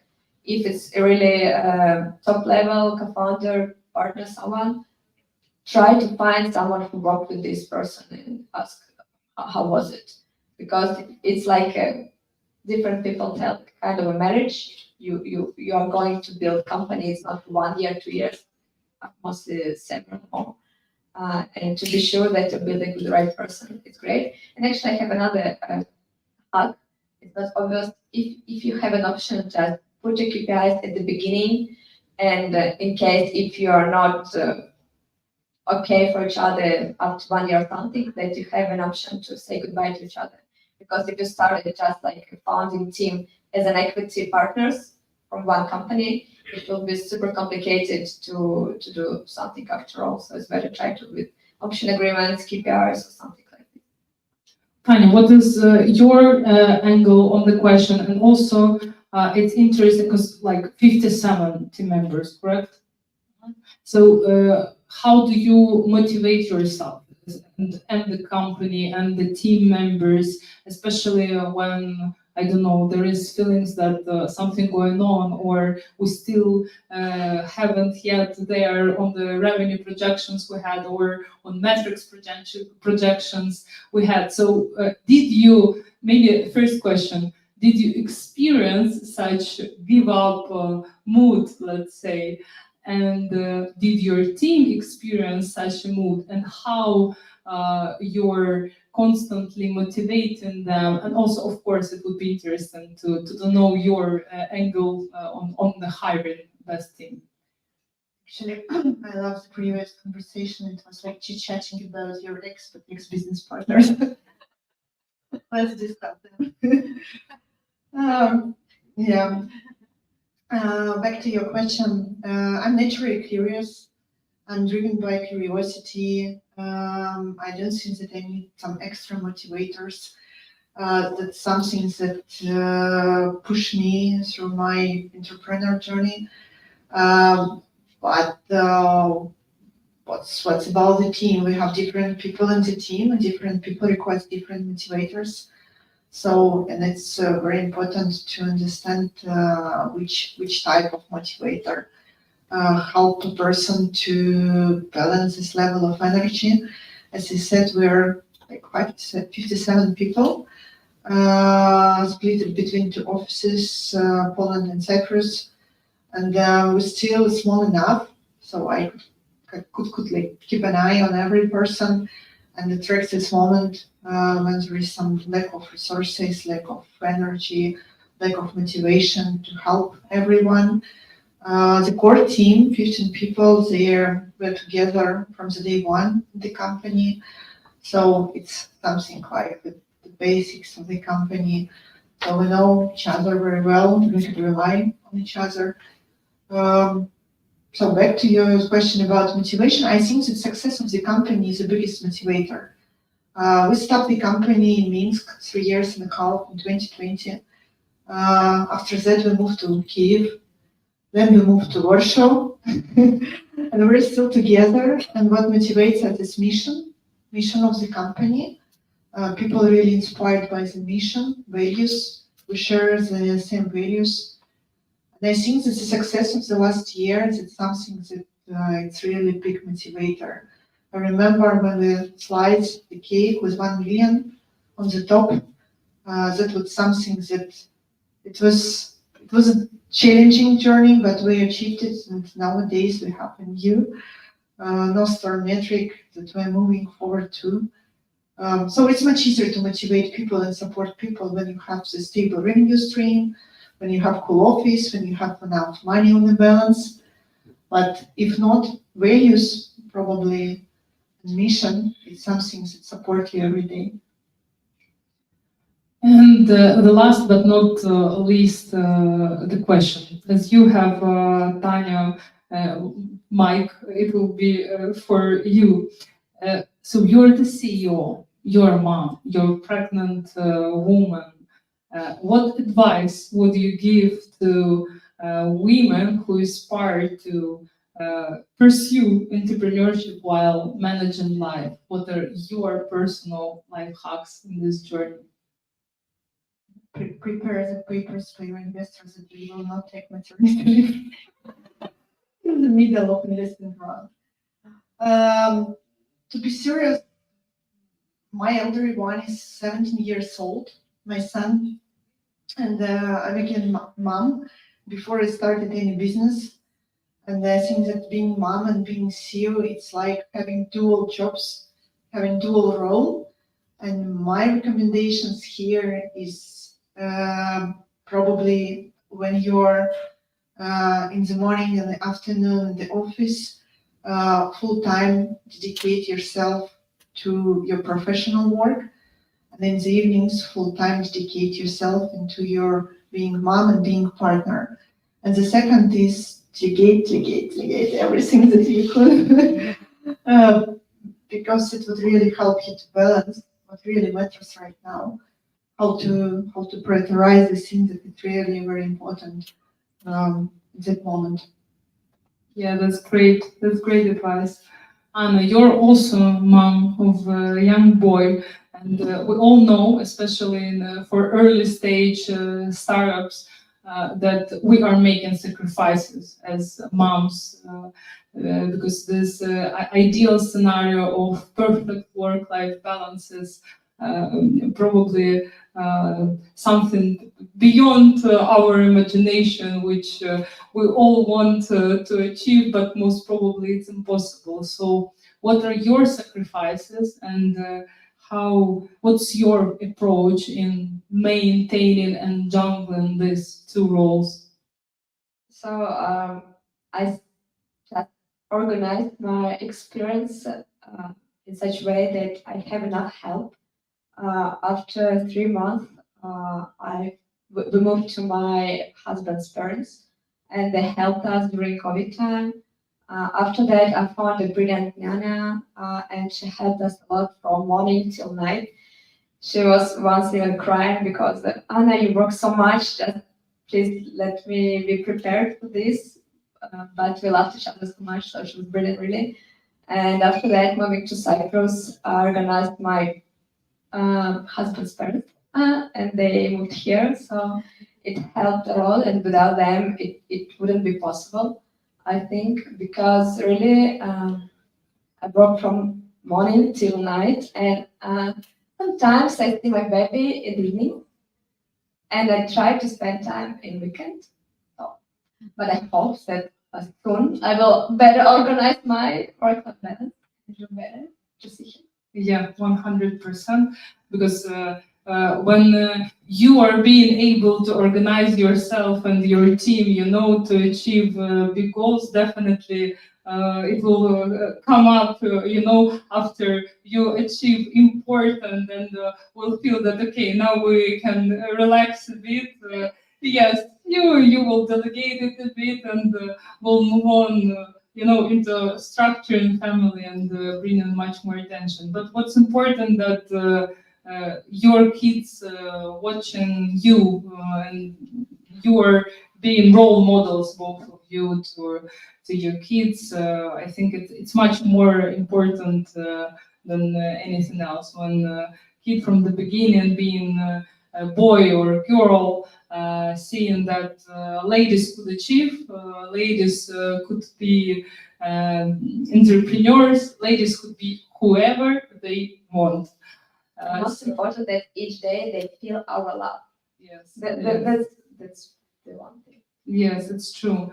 I made some meeting notes, let's say, after our panel discussions with summary of the advices. So first of all, in this entrepreneurial path, better try and fail than not try. Entrepreneurial life, it's not corporate life, so you need to prepare wise. Then try to work in corporate world and see good examples and maybe replicate experience. Check into venture builders, say goodbye to bad partners and not the best fit of the teams, being it the chemistry or whatever red flags you are choosing. For team members, motivation, passion, values, mission, but most important, most probably, it's values, because even, yes, this chemistry, which is apparent between people, I feel that sometimes the foundation is the shared values which you have, and let's say shared vision. Different people require different motivators, and the last, but maybe one of the important, being mom and the CEO, or being a career woman, is a dual role. So create your supporting system, and being at work, be committed as CEO or whoever you are in the position. Be at home, be committed mom. Thank you very much. Thank you very much, Yuriy. Any questions to our speakers from our audience? Hi girls, thank you so much for sharing your experience. I also wanted to point out that I love Zing from like year one, first up. So previously Stavriana mentioned that it's best when you have a minimal viable product, pre-market fit confirmed with people who actually paid for a product. And I was just wondering, who did the MVP for your two latest successful products? Like, did you do it yourself? Did you outsource it? Did you find people pro bono? Because I know many girls from IT or like near IT stories who would love to get their ideas implemented, but they don't know where to start, where to get their, not necessarily engineers, but the people who would help them to figure out what are the minimal prototyping needed to validate their idea. Actually, we didn't have any MVP. We just first the sale, and after that, build the product. How did you sell without MVP? It's easy. Talking to customers, understanding their needs, and promising to solve their needs. Actually, we had an experience and model that can solve this problem, but in different markets. Like specifically for gaming, we didn't have it this time. So that's how we knew how we can do this.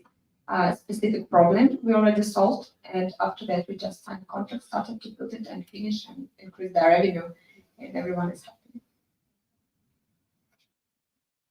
I think that for B2B world and for gaming world, it's quite different from the B2C. So the question was about two last startups, last company. First of all, define the metrics of success. What is the metrics of success of your MVP? How you will evaluate whether it's worth to continue to working on this product or not. Define the target metrics and KPIs. So I think that I'm quite lucky. I have my friend designer and my friend engineer. We decided to do this. Actually, there was an interesting story how we get the first investment from Palta. We did the video, the movie, showing how Zing works. And I'm happy to say that after 3.5 years, we're still doing the same product. So we're not pivoting to any other products. It was AI assistant just from the beginning. We just show the typical use cases. That's what was enough to get money from Palta. I don't think that's enough, but I believe that our cool video helped us to do this. For the company before Zing, I joined the company on the stage where there were working MVP. But from my experience, also I had this gap between two startups when I'm working as an advisor for some of the venture capitalist companies, like the external advisor, especially for health and fitness. And I've seen a lot of examples. Well, people, they just showing something like videos, something like sketches, prototype and Figma. So it's really very cheap, but it depends. Some of the investors, they require to show you the revenue stream. If it's a deep tech company, you just need to build a prototype, working prototype, technical prototype. For B2B, it's totally another criteria of success, I think. So the number of sales or committed customers, yep, contracts, something like this. But if you really want to build something technical, and just presentation or video is not enough. What I tried when I started, for sure, if you have a network in tech companies with tech guys that you know that they're brilliant, as I had luckily. But actually, another advice from very experienced entrepreneur and advisor I visited two weeks ago. She said, like, if you need a co-founder, if you need something, just post it everywhere that you need great guy to build this stuff, and just through a network, talk to your friends, talk to your colleagues, post anywhere you can. Also, there are great, you can even just Google, find a co-founder, and that's how I did 3 years ago. And I found a platform that match co-founders. They were just CVs of brilliant guys. They want to become an entrepreneur, and they need a match from the business side, or otherwise if you are a technical guy. Advice. The same as there is a YC school, there you also can find different tech guy or business guys if you want, like what. And also I went to Yacht with my friends, and I met their guy who is a data scientist, tech guy. He's building his own startup, and he understands that he needs a business guy. So just matching with different people, you can find someone. We have another question here. Hi, speaking of prioritization, my question is, what is the main problem or issue you are facing at the current time, personally, as the founder?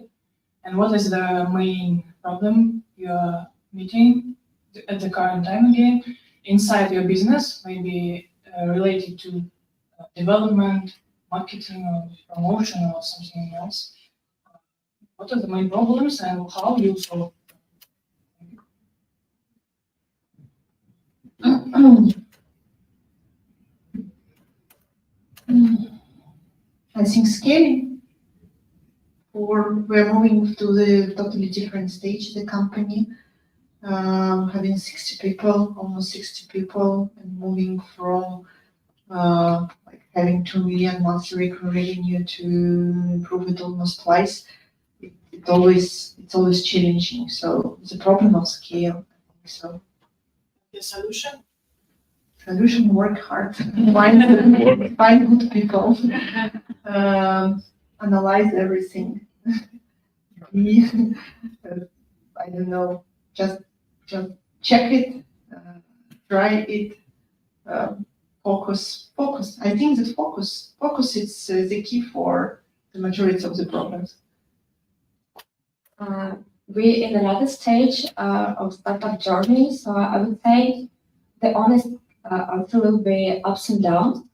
That once you think that it's all right, we cover all the revenue, break even, client happy with us, after that something go wrong. And it's so stressful, to be honest, that it's all the time ups and downs. When it stop, never. Okay, so you have to figure out how to work, how to live with this, how to think, and probably to. Actually, I got this insight 1 week ago. Just make a step on the side and look what's going on there with a clean mind, what you need to do, what you need to think about, how you need to solve this. Because when we stress, it doesn't help, I think so. It just can you moving around and trying to do something and stress in your mind. You just need to be calm and understand what I do, why I do, how to do this, with what's the process, what's the people, so whatsoever I have to do to solve this, and move on and understand what's your strategy, what's your the shortest goal, and so on. Just moving, thinking, just analyze, act, achieve. Analyze, act, achieve. Something similar. So zoom out, focus, and act. Any other questions?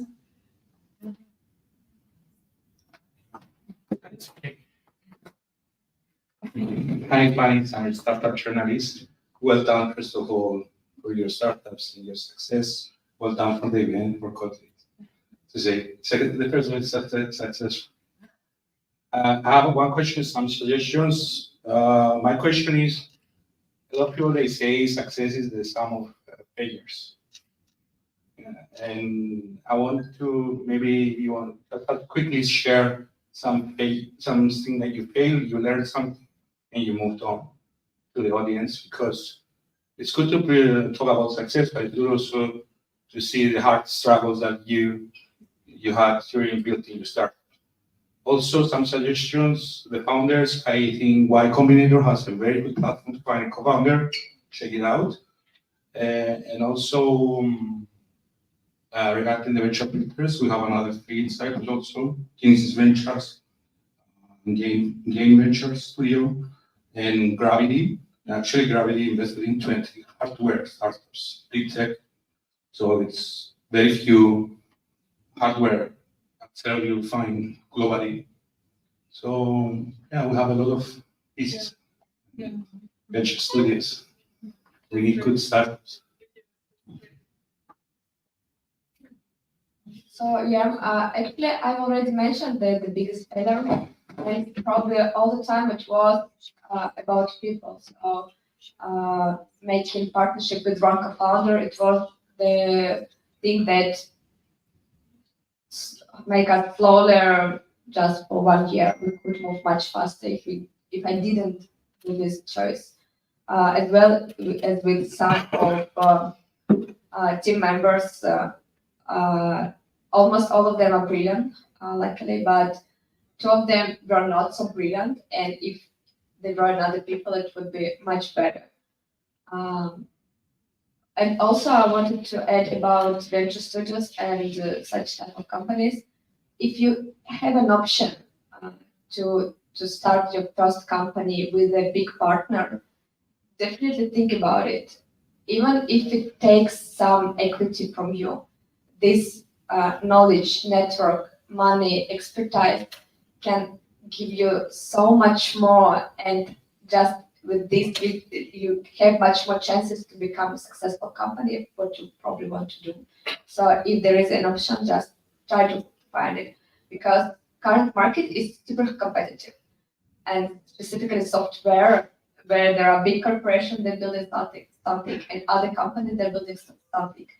And to find the right niche, it's very complicated. And if it's big enough, so it means that there are many competitors, and they want to be the number one there, and to compete with them probably is the right thing, to be part of venture ecosystem, like in Tanya's case, or at least if you're working in a big corporation already, to start to build something inside as a partner or co-founder in the corporation or something. It's just my opinion. I wanted to add about your failures.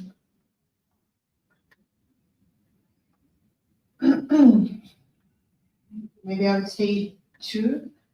The first one is the statement that I repeated several times in my life: to control things that you can control.